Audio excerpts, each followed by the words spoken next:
Olá, meus irmãos, que a graça e a paz do Senhor Jesus esteja com você. Estamos de volta mais uma vez, pela bondade de Deus, para juntos estudarmos mais uma lição da Escola Bíblica Dominical nesse quarto trimestre de 2022. É a revista de adultos da editora Betel, que traz por tema a Igreja e o Espírito Santo, a necessidade do avivamento promovido pelo Espírito Santo para os dias atuais. Esse é o tema desse trimestre, desse quarto trimestre de 2022, e a lição que vamos estar estudando hoje é a lição de número 11, que tem por título O fruto do Espírito em relação a Deus e ao próximo. Lição muito importante, e nós precisamos atentar para tudo que está sendo ensinado nessa aula de hoje, especificamente para que possamos entender, o que é o verdadeiro amor ou a verdadeira caridade. O texto áureo diz: mas o fruto do Espírito é caridade, gozo, paz,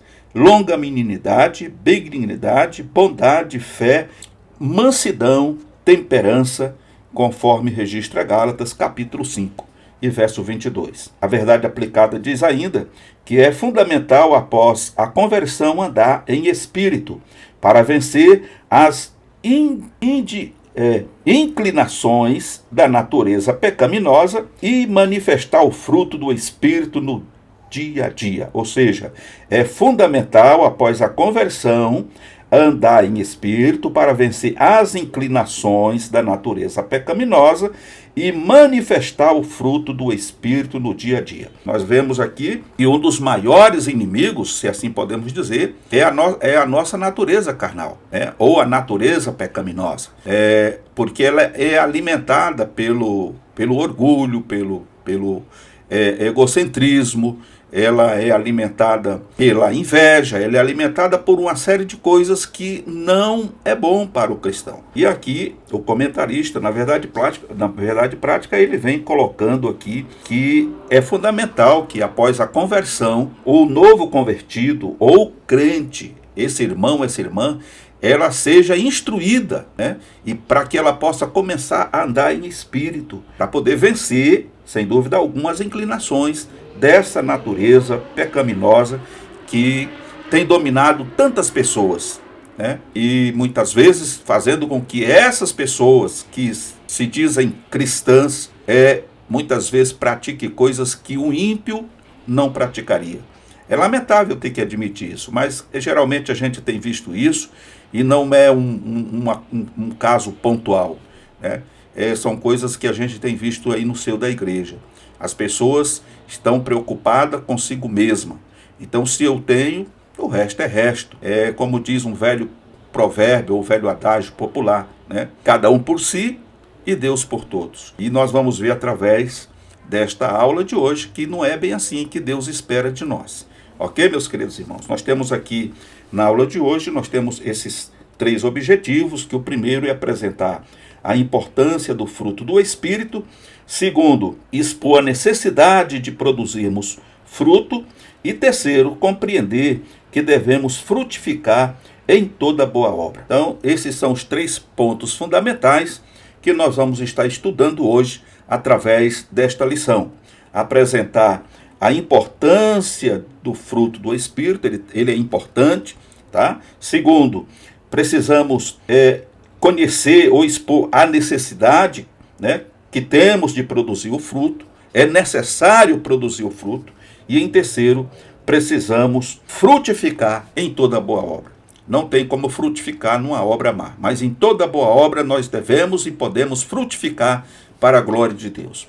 O texto de referência está registrado aqui em Gálatas, capítulo 5, a partir do versículo 13, que diz: porque vós, irmãos, fostes chamados à liberdade, não useis então da liberdade para dar ocasião à carne, mas servi-vos uns aos outros pela caridade. Porque toda a lei se cumpre numa só palavra. Nesta, amarás o teu próximo como a ti mesmo. Digo, porém, andai em espírito, e não cumprireis a concupiscência da carne. Mas o fruto do Espírito é caridade, gozo, paz, longanimidade, benignidade, bondade, fé, mansidão e temperança. Então nós vemos aqui o texto de referência nos mostrando em primeiro ponto, aqui no versículo 13, que nós fomos chamados para a liberdade, para sermos livres. Ou seja, nós fomos resgatados do jugo do pecado. O Senhor quebrou a canga que estava sobre nós, que nos fazia escravos de Satanás. Então nós fomos libertos para vivermos livres, na liberdade. E agora, o conselho do apóstolo Paulo é que não devemos usar dessa liberdade para dar ocasião à carne. Ou seja, o velho homem morreu, a velha criatura morreu. Quando nós aceitamos Jesus, nós fomos, mortos para as coisas mundanas, aqueles desejos malignos, aquelas coisas más que nos dominavam, elas foram banidas. Então morremos com Cristo e ressuscitamos com Ele para viver novidade de vida. É isso que a palavra de Deus, através de Paulo, nos orienta. E sendo assim, agora nós não vivemos mais debaixo do jugo. Estamos agora na liberdade que o Senhor nos deu. Então o conselho é que nós não devemos usar dessa liberdade, como está escrito, para dar ocasião à carne, sendo muitas vezes egoísta, mesquinho, e fazendo tantas coisas que prejudicam. Quando a gente olha, irmãos, para a igreja a primeira igreja em Jerusalém, nós vamos perceber que os irmãos ali, eles realmente nasceram de novo e estavam sendo chamados para a liberdade. E essa liberdade era tão importante que eles não usavam isso dando ocasião à carne. Pelo contrário, existia tudo ali em comum para todos. Os irmãos contribuíam com o que tinha condições de contribuir e não faltava nada para ninguém. Viviam ali em paz, na comunhão, nas orações, na doutrina, no ensino dos apóstolos e etc e tal. A igreja, ela precisa continuar fazendo da mesma forma. A igreja não pode ser diferente. Então, não adianta dizer, olha, eu amo, irmão. Falar de amor aqui apenas nos lábios não resolve. O amor, ele tem que ser praticado. É como a fé. A fé, se você diz, eu tenho a maior fé do mundo, mas se você não mostra as obras por meio dessa fé, essa fé é morta. A mesma coisa é o amor. Então, diante dessa liberdade que o Senhor nos deu, pela qual fomos chamados, não devemos usar dessa liberdade para dar ocasião à carne, mas servir-vos uns aos outros pelo amor. Então está aqui, o irmão está necessidade de alguma coisa, eu tenho condição de ajudar, eu vou lá e ajudo. Se eu não tenho condição de ajudar, eu vou procurar alguém que possa ajudar. Então a gente vai formando uma corrente, cada um ajuda com uma coisinha e vamos suprir a necessidade daquele que está precisando de alguma coisa. Isso no sentido material, no sentido espiritual. O irmão está fraco na fé, vamos nos importar com ele, vamos visitá-lo, vamos saber o que está acontecendo, vamos orar com ele. E muitas vezes, irmão, nós temos visto o contrário disso. São críticas, são calúnias, são difamações. São pessoas que ficam felizes com a situação do irmãozinho que está prostrado. Bem feito para ele. É isso mesmo. Tem que ser assim mesmo. É Deus que está pesando a mão sobre ele mesmo. E etc e tal. Está tudo errado isso aí. Isso aí não é cristianismo. Isso aí não é amor. Tá? Então nós precisamos atentar para o que a palavra de Deus nos diz. E aí diz aqui, porque toda lei se cumpre numa só palavra. Nesta, amarás o teu próximo como a ti mesmo. Então se você se ama, você tem obrigação moral e espiritual de amar o teu próximo. E o próximo, irmão, aqui não querendo generalizar as coisas, deveria começar pelo teu próximo na família, a família de Jesus Cristo, a igreja, onde você está vinculado. Amar os irmãos. É claro que cada um tem uma natureza, cada um tem um jeito de ser, cada um pensa de uma forma, mas essas questões, elas precisam ser respeitadas. Eu não posso querer que uma pessoa respire como eu respiro, fale como eu falo, ande como eu ande. Não, cada um tem sua maneira de ser, porque somos membros do corpo de Cristo, cada um tem a sua função. Imagine se todo o corpo de um ser humano funcionasse só com uma mão. Fosse tudo mão, não teria pé, não teria orelha, não teria ouvido. Mas a gente vê que nenhum dos membros que estão em nós, no nosso corpo, no teu corpo aí, ele não está em conflito com os demais. Pelo contrário. Eles estão trabalhando aí de maneira coesa, funcionando, e se algum se machuca, tem algum problema, todo o resto vai sofrer com ele, porque esse deve ser o caráter, deve ser a atitude da igreja de Cristo, que é o corpo vivo de Cristo. Louvado seja o nome do Senhor. Meus irmãos, Tendo dito isto, nós vamos aqui para a introdução, aonde estaremos estudando nesta presente lição, que o mesmo Espírito que concede os dons espirituais também quer produzir em nós as qualidades do caráter de Cristo, para que sejamos conforme a imagem de Jesus Cristo para a glória de Deus. Então nós vemos que uma das funções do Espírito Santo é nos forjar, é trabalhar em nós, para que nós venhamos a adquirir ou produzir as qualidades do caráter de Cristo. Para quê? Para que sejamos conformes à imagem de Jesus Cristo para a glória de Deus. Tudo que nós fizermos, por intermédio do Espírito Santo, dando a Ele essa liberdade para que Ele trabalhe em nós, isso vai redundar em glória para Deus. Agora, quando eu quero trabalhar o Espírito Santo para que ele se molde à minha vontade e aos meus interesses, então isso traz tristeza a Deus e eu não estou no centro da vontade de Deus. Entendeu? Então vamos aqui ao primeiro tópico que vem falando sobre o fruto do Espírito. Diz aqui: o mesmo Espírito que aplica nos discípulos de Cristo a obra salvífica do Senhor concede poder para anunciar o Evangelho, concede dons espirituais, capacitando os salvos para a edificação da igreja. Também produz nos mesmos o fruto com as qualidades do caráter de Cristo. Então, a função do Espírito Santo é como um dínamo, como um motor, fazer com que essa máquina, que é nós, é eu, é você, venha funcionar de modo que tudo isso venha ser transferido para a imagem de Cristo. Ou seja, nós, através desse trabalhar do Espírito Santo, nós venhamos a adquirir o caráter de Cristo e possamos assim espelhar a imagem de Cristo. É como se quando nós nos olhássemos no espelho, víssemos ali a imagem de Cristo, o Senhor. Porque, irmãos, é isso que nós precisamos atentar.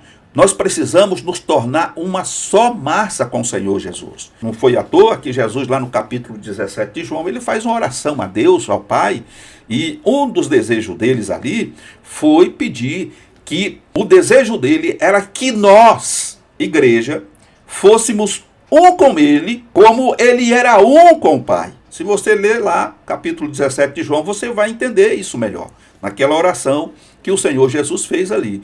Então, é através do Espírito Santo que nós vamos conseguindo alcançar esse patamar, à medida que nós nos entregamos ao Senhor Jesus, que nós realmente entendemos qual é a sua vontade. Então, o Espírito Santo tem essa função, ela tem a função de aplicar em cada um de nós essa obra salvífica, concede poder para anunciar o Evangelho. Ninguém consegue pregar o Evangelho por si só. É o Espírito Santo que concede esse poder para anunciar o Evangelho. Ele concede os dons espirituais que são necessários para a edificação da igreja, que são necessários para que a igreja ela venha se desenvolver, tá certo? E é o Espírito Santo que também produz nos mesmos cristãos o fruto com as qualidades do caráter de Cristo. Então, operando e conduzindo-nos no caminho do contínuo e indispensável crescimento e aperfeiçoamento. Sendo assim, devemos ter o entendimento de que as 9 virtudes referidas pelo apóstolo Paulo em Gálatas 5:22 são elementos de um mesmo fruto, como se fossem gomos de uma mesma fruta. Então, por exemplo, já vimos em lições anteriores que esses 9 dons eles foram exemplificados ou ilustrados com uma laranja. Quando você tira a casca da laranja, tira aquela pele branca que está sobre a laranja, você vai perceber que tem vários gomos. Então, nesse processo aqui, espiritual, cada gomo desta fruta representa um dom especificamente para uma determinada coisa no corpo de Cristo. Então nós vemos, irmãos, que são elementos de um mesmo fruto, como se fossem gomos de uma mesma fruta. Então é o Espírito Santo que faz com que tudo isso aconteça para o crescimento e para o desenvolvimento da igreja e para que o que lemos lá na referência possa se tornar uma realidade em nossa vida, que é amar o próximo como a nós mesmos. Ok, meus irmãos? E isso só é possível a partir do momento em que nós estamos inseridos nesse contexto e sob a autoridade do Espírito Santo. Porque quando nós estamos na prática pecaminosa, dando vazão à carne e às suas concupiscências, nós não temos condições de produzir nenhum tipo de fruto que agrade a Deus. E quando olhamos também para o Evangelho de João, capítulo 15, nós vamos ver ali o Senhor Jesus se colocando como a videira e dizendo que nós somos as varas. E toda vara que é enxertada nele, em Cristo, no Cristo, essa vara precisa produzir frutos. E isso só é possível se essa vara ela estiver realmente já inserida com o adubo, digamos assim, do Espírito Santo, para que ela possa receber da seiva, daquele tronco que é Cristo, para produzir os frutos. E o Senhor Jesus continua dizendo que toda vara que produz fruto, o Pai vem e limpa, para que ela possa produzir mais fruto ainda. Então o desejo do Senhor é que você não produza apenas uns ou alguns frutos. O desejo do Senhor é que você produza frutos e mais frutos abundantemente. Por isso que o Pai tem o cuidado, que é o lavrador, de vir e está dando uma podada, tirando aquilo que está atrapalhando o crescimento do fruto, o desenvolvimento do fruto e etc e tal. E por outro lado ele diz: e toda vara que estando em mim não produz fruto, o meu Pai, ele corta, tira fora e lança para secar e depois é queimada no fogo. Então, meus amados irmãos, é muito sério isso e nós precisamos atentar em que ponto nós estamos dentro desse contexto, se nós realmente estamos sendo crente, que temos amor ao próximo, que trabalhamos em prol do corpo de Cristo, que nos amamos uns aos outros com integridade, com sinceridade, ou se estamos apenas fingindo de ser cristão e fingindo amar. Ou então subir no púlpito e falar de amor, de caridade, de tanta coisa, quando na prática nós somos pessoas egoístas, egocêntricas e muitas vezes sem nenhuma piedade, nenhuma misericórdia. Que Deus tenha misericórdia de cada um de nós. No primeiro ponto, vemos aqui que Jesus, ele nos escolheu para darmos fruto. Então, andar no Espírito aponta para outro percurso e também para uma nova realidade de vida.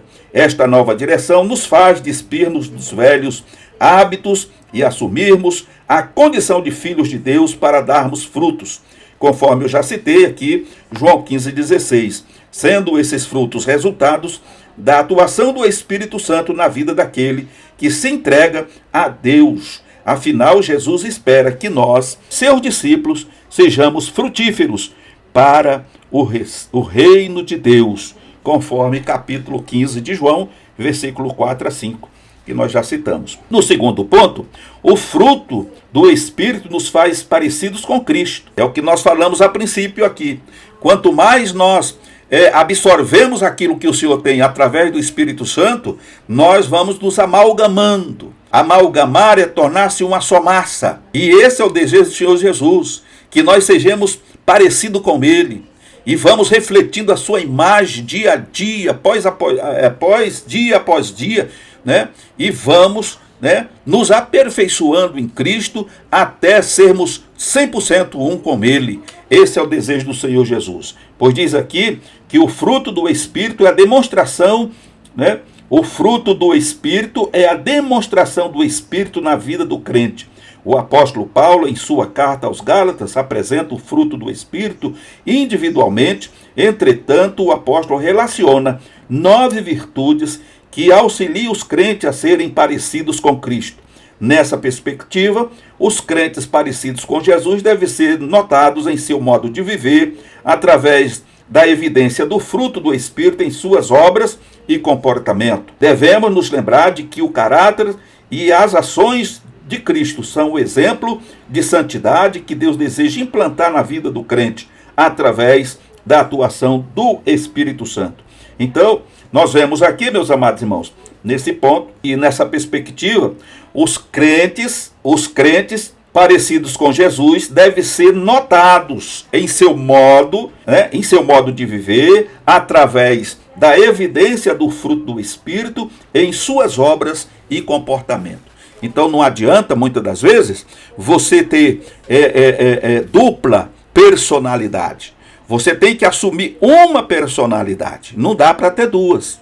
Como não dá para servir a dois senhores.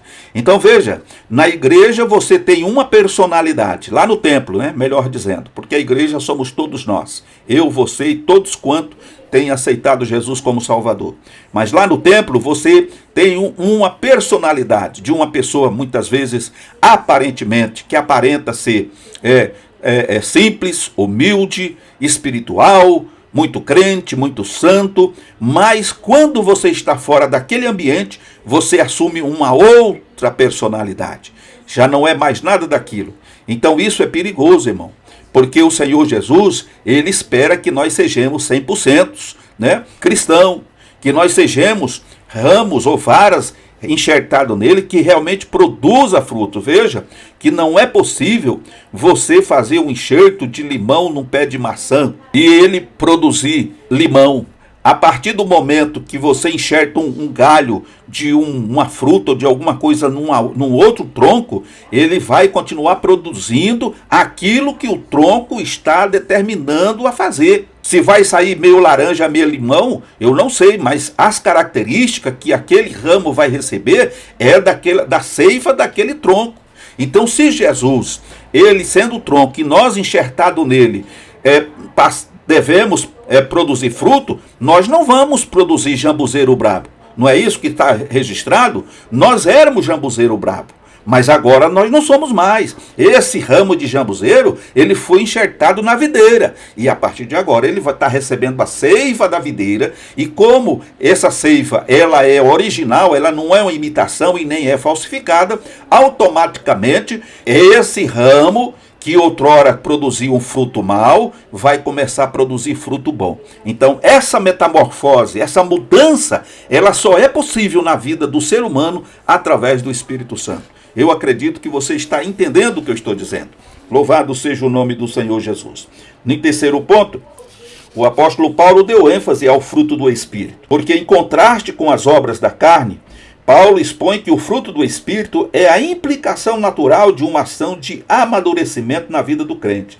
Se bem observado, podemos notar uma tríplice divisão entre as 9 qualidades do fruto do Espírito, a saber, primeiro, relacionamento com Deus, caridade, gozo e paz.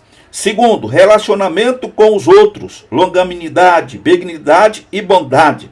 Então, quando eu tenho esse relacionamento, que em primeiro lugar com Deus, e isso se transforma em amor, em caridade, o segundo passo é simples, porque aí eu vou ter um relacionamento com os outros. E através desse relacionamento, e produzido pelo Espírito Santo em mim, por conta desse amor que eu tenho a Deus, e Deus tem para comigo, e essa paz que Ele derrama dentro do meu coração, conforme está registrado aqui, eu vou ser uma pessoa longânima, eu vou ter longanimidade. Eu não vou ser aquela pessoa apressada, estourada, muitas vezes impulsiva, precipitada. Eu vou ser longânimo com o meu irmão, eu vou ser benigno com ele, e eu vou ser bom, que era os frutos gerados pela igreja lá em Atos dos Apóstolos, tá certo? E ali, quando a gente lê aquele texto todo, a gente vai observar que alguém não estava 100% dentro daquilo que precisava ser após o recebimento do Espírito Santo. É o caso de Ananias e Safira.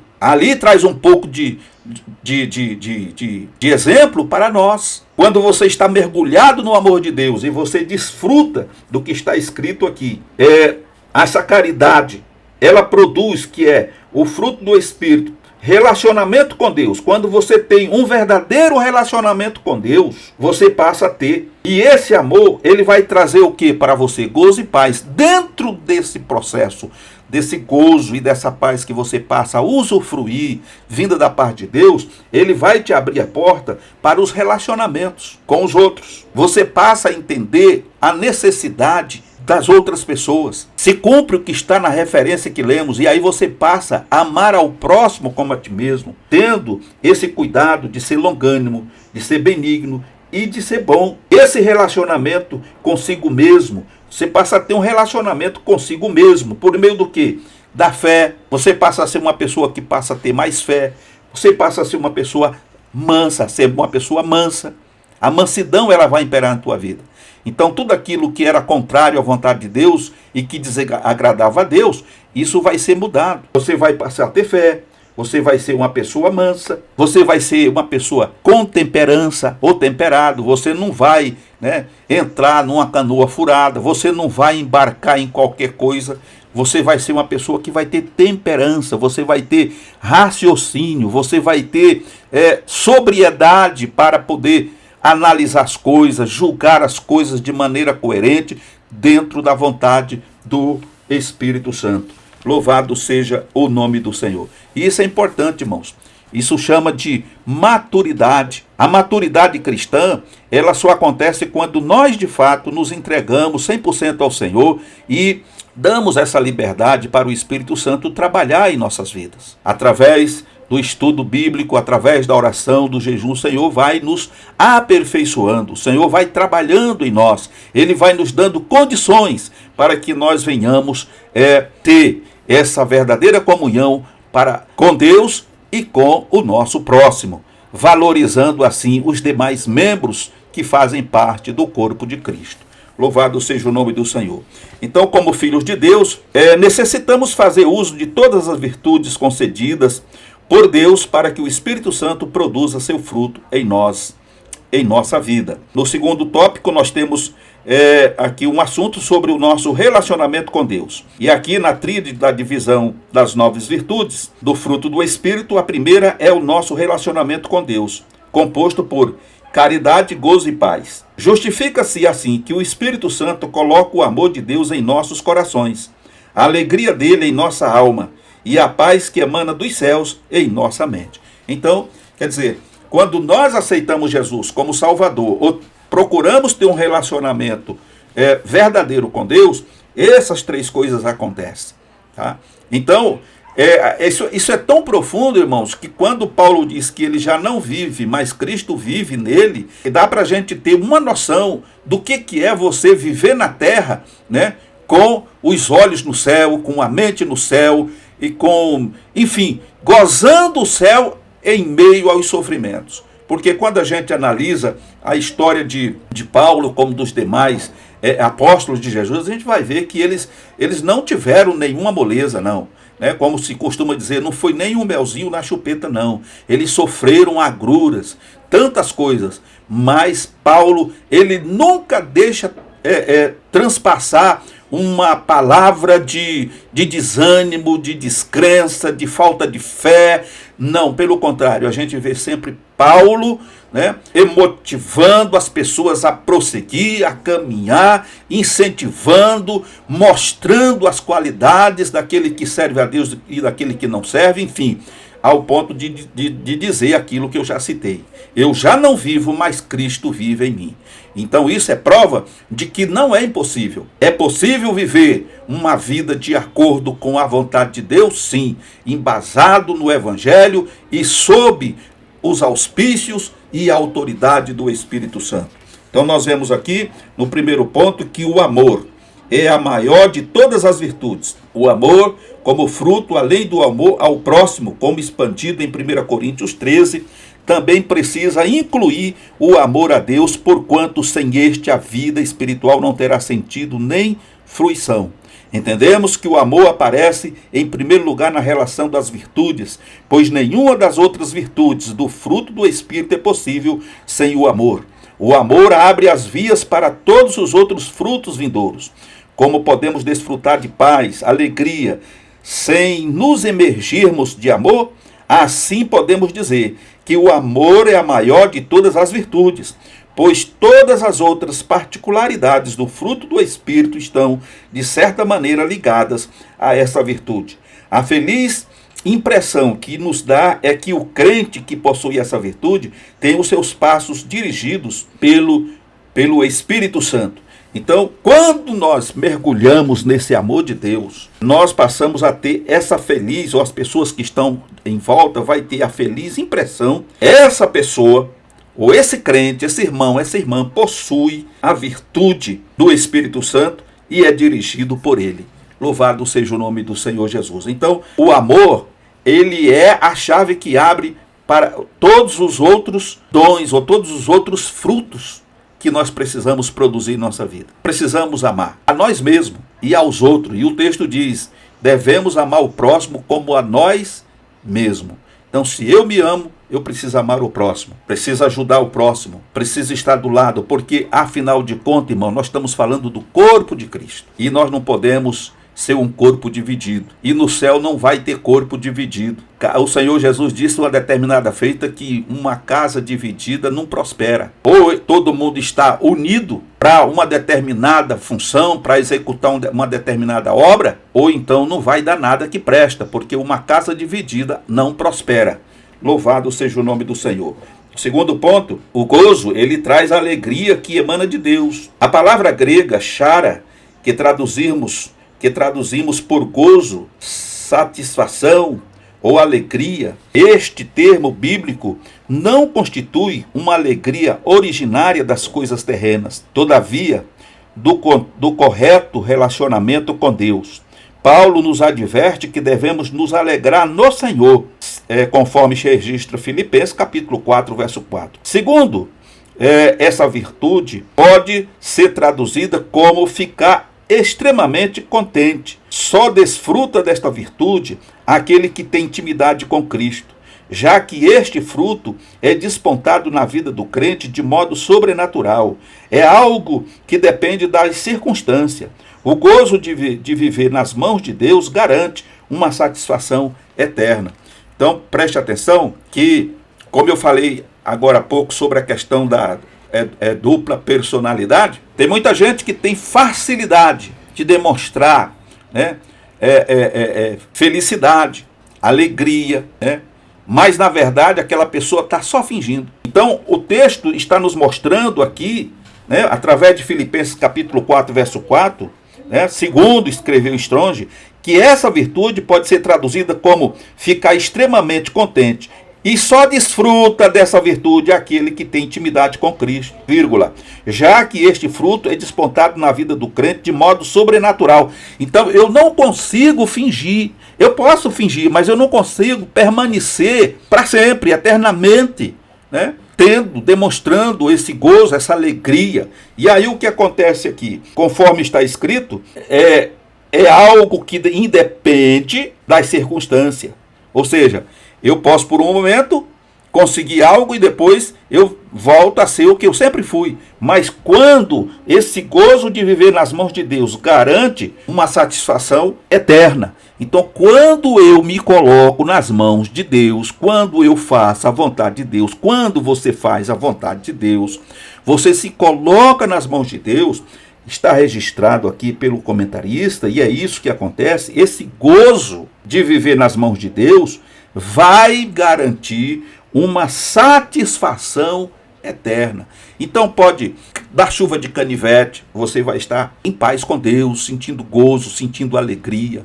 As pessoas vão ficar preocupadas, falou, poxa vida, as coisas não andam boas para fulano, para cicrano, mas a gente percebe que ele está sempre alegre, ele está sempre cantando, ele está sempre glorificando, ele está sempre adorando, ele tem uma alegria interior, um gozo interior. Como é que se explica isso? É o que Paulo tinha, é o que eu e você precisamos ter, mesmo na prisão, sendo chicoteado, né, sendo surrado, sendo apedrejado, passando por naufrágio, passando fome, né, sendo caluniado, sendo difamado, você está em paz com Deus.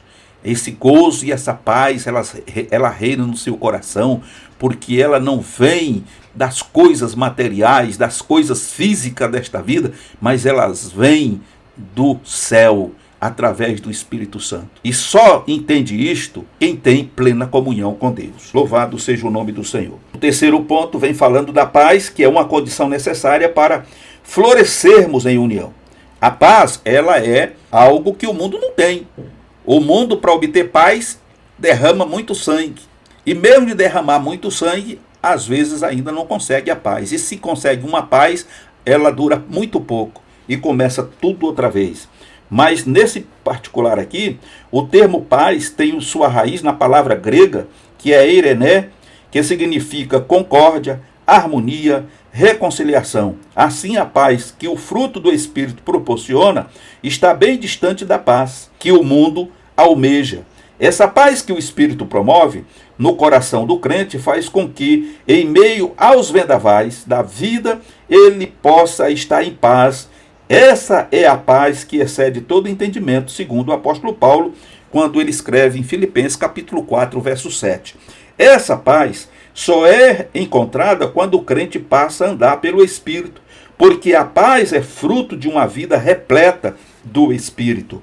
Então nós vemos aqui, irmãos, que essa paz que o cristão tem, ou que deveria ter, ela só é possível quando você está em Cristo e é uma nova criatura e passa a andar em espírito, pois é o que Paulo aconselha, conforme vimos aí em Gálatas capítulo 5, né? Andai em espírito, e não cumprireis os desejos da carne. Então, enquanto o homem, a mulher estiver andando entre o espírito e a carne, ele vai viver sempre num grande conflito, porque as duas coisas não combinam, é como se fosse água e óleo.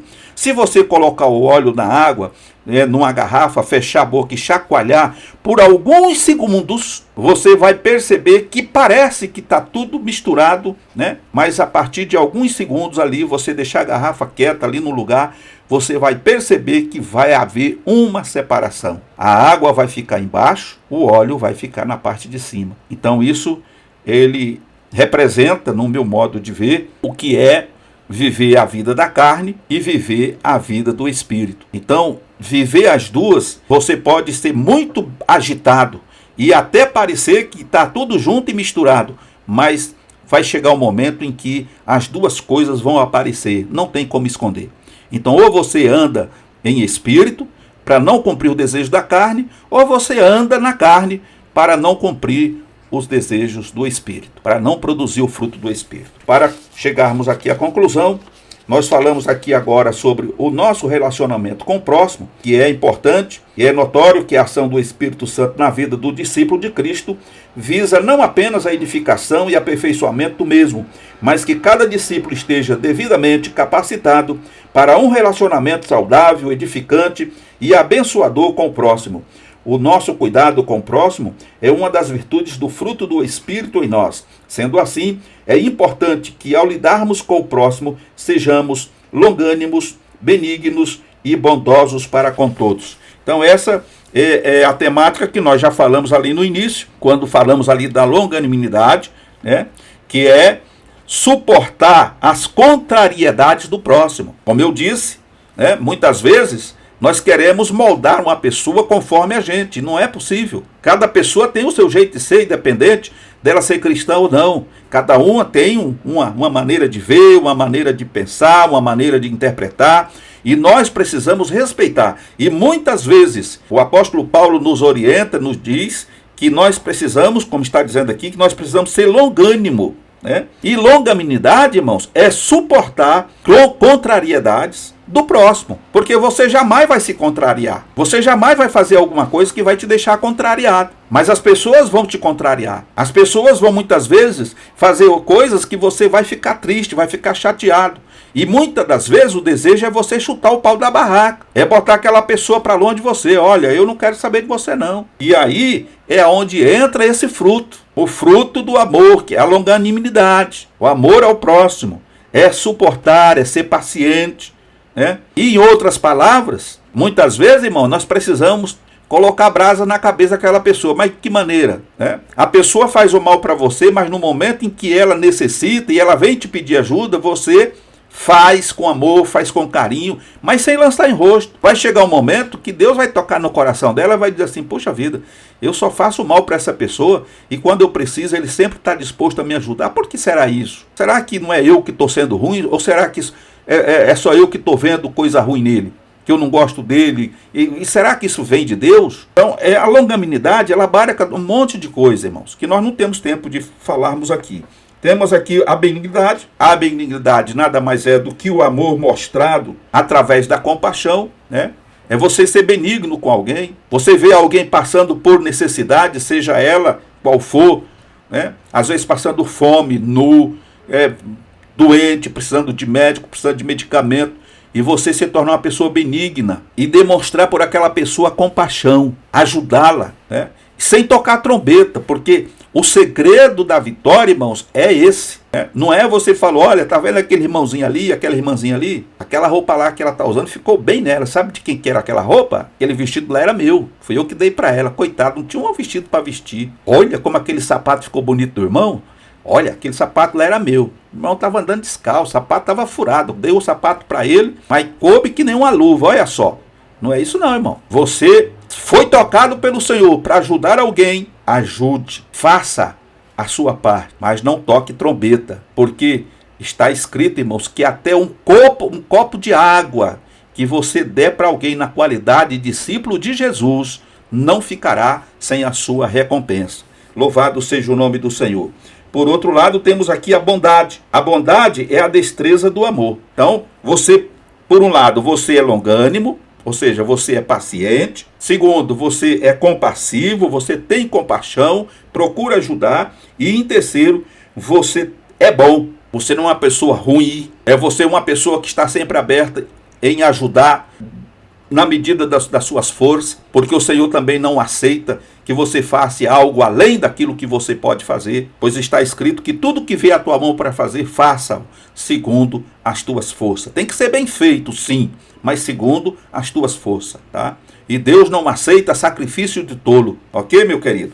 Então, chegamos ao final da lição, concluindo, dizemos que quando o crente permite que o Espírito Santo atue em sua vida, ele o habilita com algumas virtudes, produzindo seu fruto para que este possa andar na condição de filho da luz. Então esse é o texto da lição que nós acabamos de ler, estudar nessa feita, sobre a questão do amor expresso na vida de cada um dos irmãos, para que a igreja, o corpo de Cristo seja edificado através dessas virtudes, deixando de ser mesquinho, deixando de ser muitas vezes mal, amando ao próximo como a nós mesmos, e assim o nome do Senhor é glorificado. Nós vamos produzir mais frutos para o reino de Deus, e o nome do Senhor Jesus sendo glorificado cada dia mais por intermédio da tua vida. Irmãos, esse é o desejo de Deus para mim, para você e para nós. Que Deus abençoe você. Louva a Deus pela sua vida, que tem sempre estado conosco, tem nos acompanhado. A você que ainda não é inscrito no canal, meu desejo é que você venha se inscrever no canal. Se inscreva, assine aí o sino de notificações, né? Sininho de notificação. Também não esqueça de fazer aí o seu comentário acerca do que você achou da lição. Isso é importante para a gente, tá? Faça aí a sua crítica construtiva, né?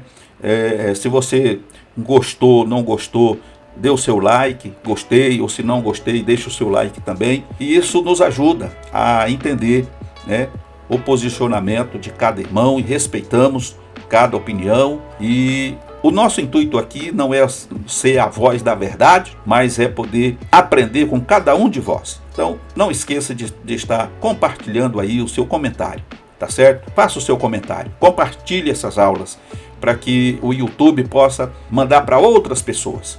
Quando você deixa ali o seu like, a plataforma visualiza de que as pessoas que estão vendo estão gostando, então ela se encarrega de expandir esse trabalho para mais pessoas. Ok, meus amados irmãos? Que Deus em Cristo vos abençoe e vos guarde, e se Deus permitir, estaremos de volta numa outra oportunidade. Portanto, irmãos, fiquem todos na paz do Senhor Jesus.